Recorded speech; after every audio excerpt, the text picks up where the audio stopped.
welcome back to my channel. I'm here with another promised video. I might look a little bit familiar. I just finished a haul video. I wanted to go ahead and get another video done and out of the way. So I'm here to show you guys my setup. My beautiful photo studio setup without the photo studio. Guys, meet my photo studio, my kitchen, and my girl. This is my apartment. Nowhere exciting, nowhere fancy. My whole video stuff is in the floor right there. I want to show you guys how I ghetto-fy my kitchen cabinets to make it look like a presentable picture on Facebook with my white backdrop, my mannequin, and my white backdrop for my flat lays. To show you exactly how I make it work with limited space, limited budget, and limited help, being it's just me. So yeah, without any further ado, I'll show you what I have first, and how it's gonna work, and I'll let you see what I do. Hopefully you can replicate it, put into our little $30–40 to like make something look presentable. I'll try and insert a few pictures here and there as I need to, like a screenshot of what my mannequin is, like on the Amazon page, what my pictures actually look like after I take each different direction and angle and that kind of thing. And yeah, we'll get started. So here is my girl. This is Mabel. She is my beautiful mannequin. Not sure if you can see her in detail on the picture, but she has like a velvet kind of body. Her top is adjustable. I just click up and down on my little height meter there. She's about my height. She's a size 6, so she's definitely not about my size, but that's okay. She looks good. She's a nice average size. I got her from Amazon. I paid about $34.99, so nothing too expensive at all. Well worth the investment. I encourage you, if you're just doing flat lays and you've sold for the last month or two and you've made $100 or $200, get the mannequin. If you think you're going to be doing this, like you've got the bug, you're going to be doing this long term, get a mannequin. They're inexpensive on Amazon. It ships like separately. Like I got the body together and the pole and the legs I just screwed on. It took 3 minutes to set her up. Well worth the investment. She doubled the amount that I can ask for my items because you can see exactly what it looks like, especially funny dresses and one shoulder kind of things with beads and dangles. Yeah, it's much nicer on a mannequin. I cannot tell you enough. So my mannequin, I've got 2 white pieces of fabric. They're not sheets, it's just literally, I went to Walmart, got out a plain white piece of cotton folded fabric, rolled out about, I'd probably say it's 10 or 13 yards, somewhere in that ballpark. I just rolled out like a lot and assumed I'd use it, which I did. And yeah, so 2 separate, one for my backdrop behind her and one for my flat lays. So I'll show you how I set up my backdrop, and I'll show you my flat lays first just because it's faster and easier. I take my wonderful white fabric, it's doubled over, so it's kind of thin on its own, the brown on my table, card table with a piece of plywood. Shows through a little bit, so I doubled it over. Nothing crazy exciting here, just white. It's got a little bit of creasing from where I had it folded, but I had it folded. I store it folded, I do not store it crinkled up, because then I will have to dry it and iron it, and I just don't need all that in my life. Laying it square just like this, the squares barely show, and one little line here and there, I'm not worried about it. Hopefully, if I do my job right, the pictures speak for themselves. They're looking at the shirt, they're looking at the measurements, and that's all I really need. So this is okay, as long as you store it flat and store it folded, it's fine. Just do what you're supposed to do, and it makes everyone's life so much easier. So I literally just, here we go, piece of fabric.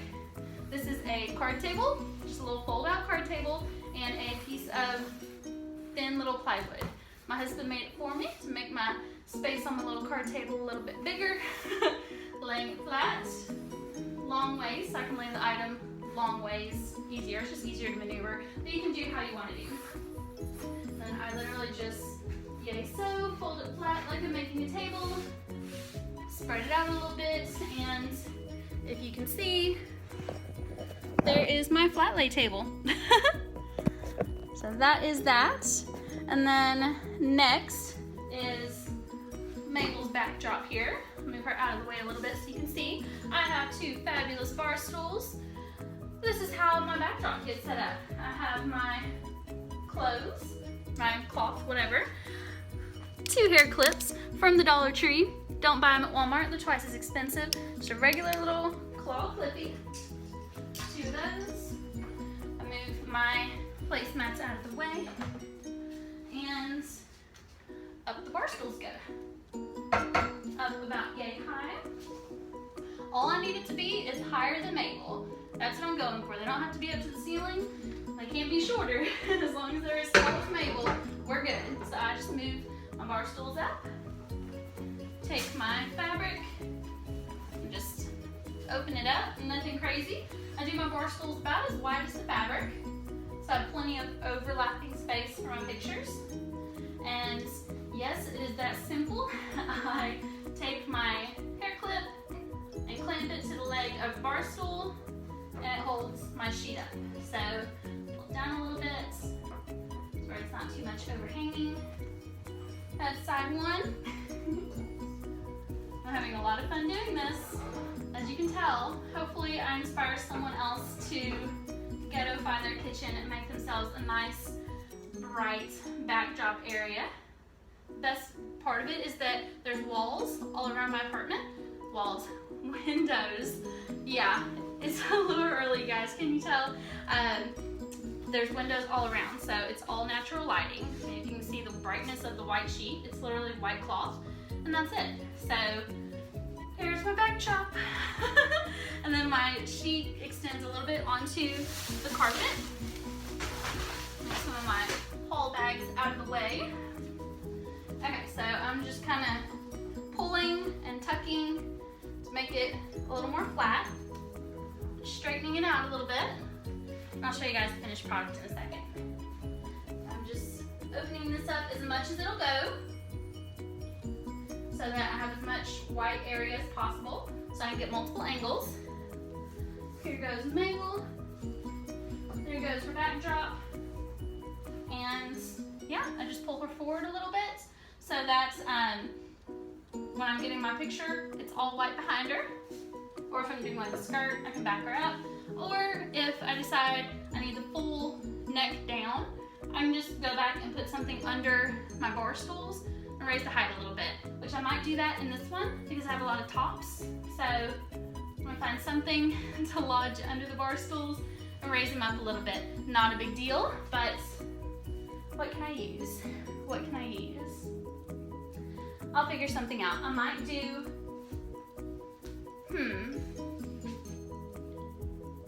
is that too tall? No, that's not too tall. Okay, so what I'm gonna do is pull Mabel back out of the way and unclip my backdrop just for a second. Lay it over here. I'm going to use, let's see, what's that big? Okay. The storage tote bucket. When you're doing business like I'm doing, you have to get creative, which is perfectly okay. Just the right size. So now I'm a little bit taller. I have my height, but I can still reach high enough to clamp on my backdrop. I'll be right back. I'm gonna go grab another bucket.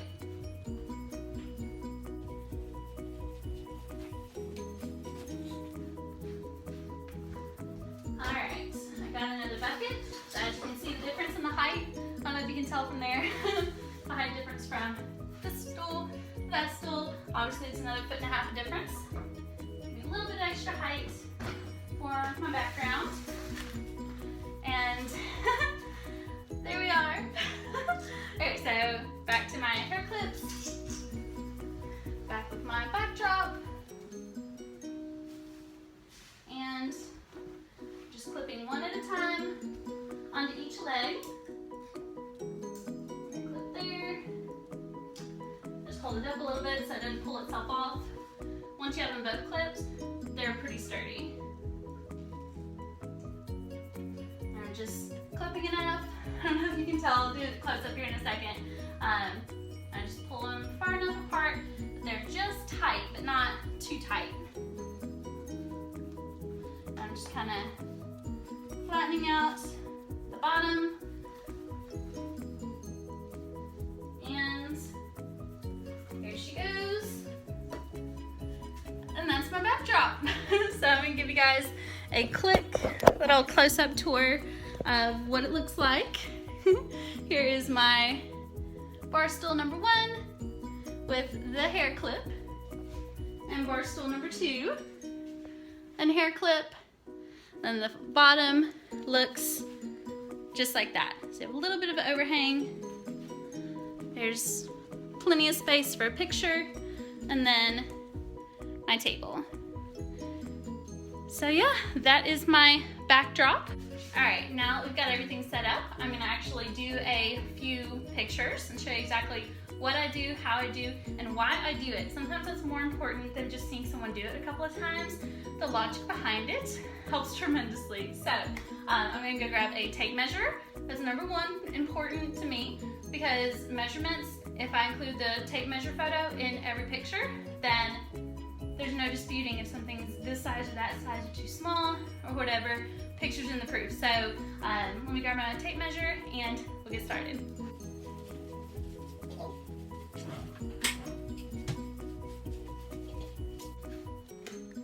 Alright, I've got my tape measure. I have my pile of clothes in the floor. You can't see it yet, but they're there.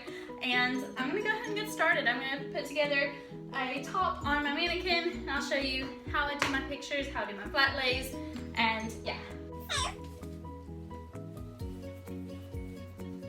First off is a LuLaRoe shirt. Nothing exciting. It's a size small, so I'm sure it'll fit my size 6 mannequin. I'm just gonna put it on the mannequin like I'm getting dressed in the morning. Nothing crazy, nothing detailed, no necklaces, no hats, no accessories, just the top. I'd rather not explain in my listing why something is not included, and then someone come back and say, oh, there's a belt in the picture, where's my belt? Well, didn't come with a belt, and I didn't feel like spending 20 minutes typing it all in there. I just do just the item. So just that quick, love mannequin. I just push her back a little bit so that she's good to go. When I'm ready to take my picture, I get the front, I get a close-up of the collar area, and then if there's like a cute design, I'll get a nice snapshot of just the design in the photo so they can see exact print. And sometimes when it's close up, the picture gets a little bit clearer and the color gets a little clearer. I turn her quarter turn and do a side view so someone can see what it looks like from the side, so if they're looking right at it. I'll turn it another quarter turn and get the back, the full back, and then sometimes the neckline, if it has a cute little dip neck or whatever, I get a picture of that. Any detail I can while I've got it on the mannequin, I get it. Remember, you're allowed to have 12 photos per item. Just having a front, back, side, a couple flat lays, that's only like 6 or 7 pictures. I'm using all 12, not just because it helps sell the item, but because if someone's gonna come back at me and dispute something, I have my pictures, I have my proof right there in the listing. I don't have to submit anything. It's there. Also gives the buyer a little bit of confidence. They know exactly what the top looks like, what it'll look like on them, and it just helps. You can never make anything worse unless you have a bad product. In that case, you shouldn't be selling it anyway, should you? Yeah, so I get front, back, side, and side. I get both sides in the picture. In this case, coming from the side, this shirt, I don't know if you can see it from the camera, has almost a high-low kind of dip. Getting it from the front won't show that, getting it from the back won't show that, but getting it from the side, if you can see from there, getting that side angle shows exactly how the dip goes. It makes all the difference in the world to the person looking for that exact style shirt. So I have 1, 2, 3, 4, maybe a close-up of the top, that's 5. I have a close-up of the color, that's 6. So that's half of my photos on the mannequin. I come over to my flat lay area. I'll put it a little closer for you guys. I take my shirt, shake it to the right shape, just give it a couple flips. Usually that gets it pretty symmetrical, you know, seam to seam, that kind of thing. So I just lay it down flat for the flat lay photo, as everyone calls it, and just lay it out, smooth out all my little rough edges, and get a completely flat, completely accurate to the shape of the shirt. And then I'll show you guys what it looks like. So this is for my flat lay photo. It is laid out flat, exactly like it should be. I'll get a picture of the tag. So that's picture number 7. I'll get a picture of the care instructions. That's picture number 8. And then I'll get a picture of the measurements. I'll do a measurement from armpit to armpit. That's picture number 9 out of 12. So armpit to armpit, hip to hip. It's picture number 10. So across here and across here. Big chested girls need to know up here. Big waisted or little waisted girls, you know, girls heavily endowed on the hips, they need to know down here. So that's 9 and number 10 picture. I'll get a picture going tall ways from the shoulder to the seam. So that's picture number 11. So shoulder to the front, so they know how far it hits on their waist. And in cases like this shirt, where the back is longer, I'll get a picture from the shoulder to the very bottom hem. So that's picture number 12. So to recap, as I'm getting the measurements, it's taking more photos of the pictures anyways. So we're going armpit to armpit, hip to hip, shoulder to front seam, and shoulder to back seam. And then I'll get the tag and the care instructions. If there are care instructions on the back, like more detailed or in Spanish or something, I'll try and get those also. So yeah, that's how I take my flat lay photos. You can see when I was showing you the image that I have a nice square of white all the way around the shirt. You can kind of see there. It's solid white, it's flat, there's no creases that are really visible, and when I'm taking my measurements, I'm using just a cheap little measuring tape from Harbor Freight, Walmart, Target, somewhere. I spent like $1 on this thing. Do not invest too heavily in these things, but the big thing about that is it has a huge tape.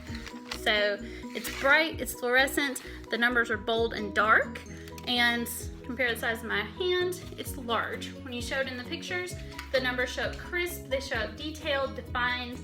When you see it in the picture, you can see from there, you can clearly see where the tape line is. You can take it tall ways, you can see the numbers in the picture. So yeah, I'll try and insert a few more pictures of some of my finished products of exactly this setup. As you see, there's not a whole lot to it. If you don't have a lot of money, then you can definitely do this on a budget. All you need is a table of some sort with enough space for the sides of like a shirt or something. Preferably you need a mannequin. If possible, just take your pictures over the top. If not, do this for all your pictures, just flat lay, do the best you can. If you need some height, pick yourself a countertop, grab you something tall like a chair or stool or something, get a $3 piece of fabric from Walmart, clip that puppy up, and you have a solid white backdrop. In the pictures here, you can see a little bit of red, but when the pictures come out, all you see is white. So it works perfectly. So just backdrop, preferably mannequin, and absolutely have to have a tape measure. Absolutely, absolutely. And yeah, that's pretty much my setup. Call it ghetto, call it cheap, call it fabulous, call it genius, call it what you want, but it works. I swear it works. I'll send proof. I've posted pictures in between some of the clips so you see it works perfectly fine. And it's cheap. And I'm in an apartment, I don't need picture space. So yeah, I hope you guys enjoyed the video. I hope this helped you come up with a few genius hacks, as we call them, to setting up your own little photo studio. I'm gonna get to posting more pictures, and yeah, hope you guys have a good day. Bye.